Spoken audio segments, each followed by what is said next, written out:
Hi everyone, this is Vicky back with another unit review with PsychCasts.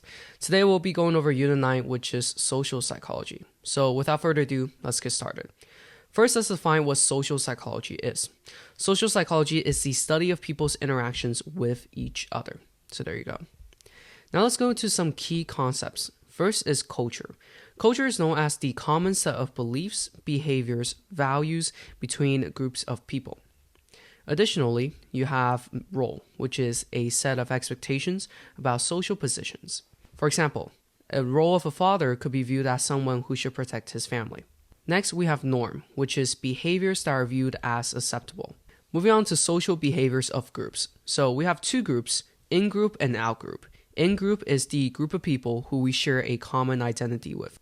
Out-group, on the other hand, are those that we perceive different from our in-group. Now, a phenomenon that many people experience regarding these groups is called in-group bias. This is the tendency to favor our own group. The next concept is social facilitation. This is when you experience a stronger response on simple and well-learned tasks in the presence of others. For example, a good athlete performs better when others are watching them. On the other hand, you have social inhibition. This is when the presence of others makes performance actually worse. For example, some people may stutter when they're giving speeches in front of a group of people. Now, the rule to determine if it's social facilitation or social inhibition is that, just remember, you experience social facilitation on easy tasks or tasks you've already mastered, and you experience social inhibition on hard or novel tasks. The next phenomenon is social loafing. This is the tendency for people in a group to exert less effort when pooling their efforts toward a common goal. So oftentimes when you're working together on, let's say, a group project, people tend to put in less effort than they would compared to if they worked on an individual project, which is annoying, but they do this because they believe that others will pick up their slack. The next phenomenon is group polarization. This is when judgment/decision of a group is more extreme than what the individual members would have reached on their own. And an example of this is when those with racial prejudice are placed within a group of like-minded individuals to discuss race, they often come out of the discussion with a higher level of prejudice.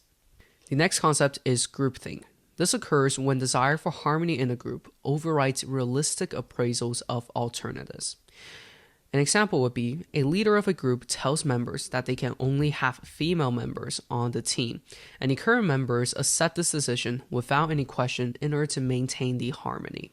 The last phenomenon for this category is de-individualization.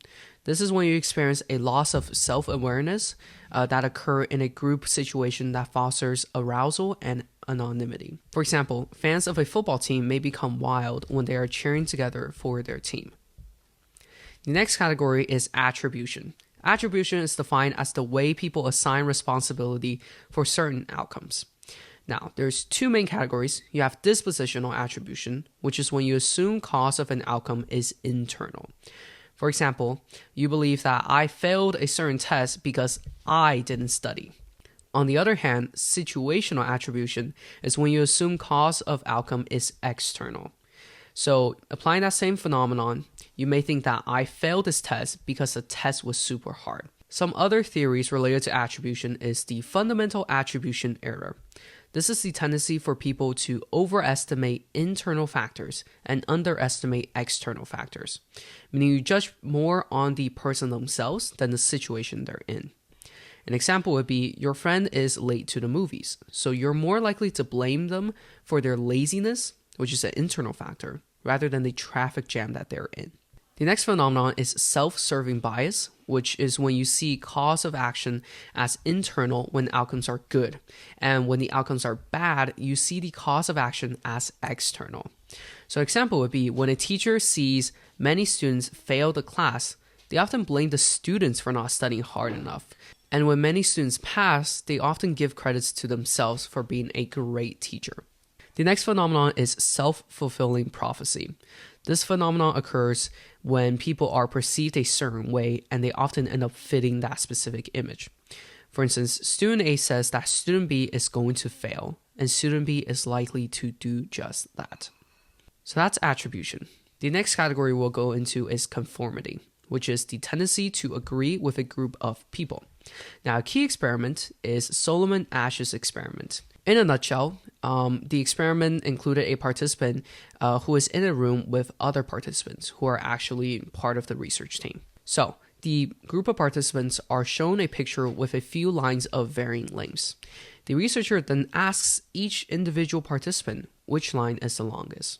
Now, the answer is very obvious, but when the other participants, who again are actually part of the research team, answer incorrectly, meaning for instance they choose like the shortest line instead of the longest line, the actual participant actually conforms to the group answer and also answers, for instance, the shortest line as the longest line. So that's conformity. A concept that's similarly brought up is compliance, which is the tendency to approve to consent of others, even at expense of your own interests. Now, a key phenomenon for this category is foot in the door phenomenon. This, just like what it sounds like, is when you get people to agree to small requests first, which will then help them comply to larger requests later. So what does this mean? An example would be when someone asks to borrow a small amount of money first, and then they eventually ask for larger amounts. A similar phenomenon to foot in the door is called door in the face phenomenon. This is when you make a large request at first, then make a smaller request, which is oftentimes more likely to be agreed to. For example, you first ask to borrow a large amount of money, then ask for a much smaller amount, but that smaller amount was actually what you were trying to get in the beginning. The next category is obedience. This is the tendency to submit to another's authority. And a key experiment of obedience, which we've actually done a podcast episode about, so go check that out, is the Milgram's experiment. So basically, the experiment found out that we tend to follow authority figures' orders, even if it betrays our own morality. The next category, which kind of seems a little out of the blue, is attitudes, actually. So attitudes is the feelings that make us behave in a certain way to objects, people, and events. A key concept under attitude is cognitive dissonance. This occurs when attitudes and behaviors contradict each other, leading to negative feelings. An example, which is quite a prominent one, is that, for instance, you smoke, but you know it's harmful, so you feel guilty about it. The next category is also, again, kind of out of the blue, but it's persuasion. So you have two routes of persuasion. You have the central route of persuasion and you have the peripheral route of persuasion. Central route is when you persuade someone based on the content of the argument, whereas peripheral route is when you persuade someone through secondary characteristics. And those may be the attractiveness of the debater or the speaker, the clothes they're wearing, their accents, things like that. Additionally, kind of related to persuasion is influence. So there's something called normative social influence, which is influence from person's desire to gain approval / avoid disapproval. And another type of influence is informative social influence. This is when you influence from one's willingness to accept others' opinions about reality. Now, for my love words out there, we are going to talk about attraction. So attraction really boils down to three main points. Proximity, so how close you are with this person. Similarity, so do you guys have similar topics to talk about perhaps? And physical attractiveness. Now, an effect under attraction, which was tested on the AP exam that I took, and frankly, I think a lot of people missed it. And oftentimes, the questions that are missed are going to come back, so I will put heavy emphasis on this. This effect is called the halo effect. The halo effect is kind of what it sounds like. This is when people correlate physical attractiveness to other good traits. So in essence, they put a halo on top of this person. For instance, somebody may think that, oh, this person is pretty, so she must be kind and honest. Both traits that have nothing to do with physical attractiveness. Now let's go into something positive, altruism. This is the behavior of helping others without the expectance of anything in return.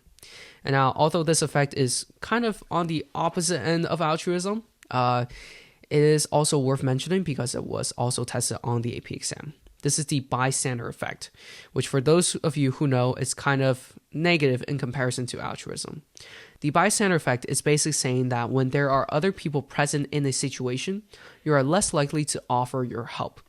For instance, when someone has fainted in a mall, you're less likely to go and help that person versus if they faint on a street in a small town. Now, going even into more negative things is aggression. Aggression is defined as any behavior intended to hurt/destroy. A key experiment of this is the Bandura dolls experiment, which we also have an episode on, so make sure to go check that out. A principle under aggression is called the frustration aggression principle. This is very simple. It's basically saying that frustration creates anger, which then generates aggression. Now, since we're talking about the topic of social psychology, we're going to bring in some things that society experiences. So, prejudice is defined as the negative attitude towards a member of a particular group without solid reasons. Additionally, discrimination is the negative behavior stemming from prejudice. The distinction between discrimination and prejudice is that prejudice is purely just negative thoughts, whereas discrimination are unfortunately negative behaviors. Something else that's also kind of negative is stereotype. So this is the generalized belief about a group of people. Moreover, another theory is scapegoat theory. This is when prejudice offers an outlet for anger by providing someone to blame. Furthermore, there is an effect called the other race effect. This is the tendency to remember faces of our own race better than the faces of other races. So that's it for this unit review. Hope you guys found it helpful, and comment down below what unit review you guys would like us to do next. Make sure to leave a thumbs up and subscribe to our channel if you haven't already. Turn on that notification button. And if you want to listen to our unit review in the form of a podcast, we are available on all podcasting platforms. So go check us out there and give us a 5-star review if you feel so pleased. We're also available on Instagram, so go follow us at PsychCasts. And that's it from us, and I hope you have a great day. See you guys soon.